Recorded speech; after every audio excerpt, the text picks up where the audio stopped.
Meaning of equitably. Equitably. Equitably. Equitably.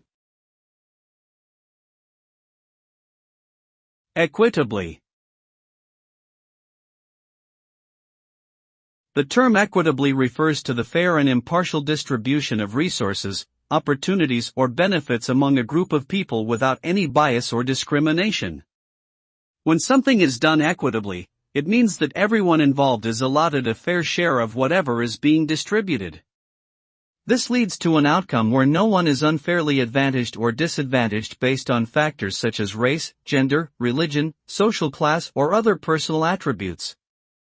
Equitable distribution encourages a more inclusive and just society, where everyone has an equal chance to succeed and reach their full potential.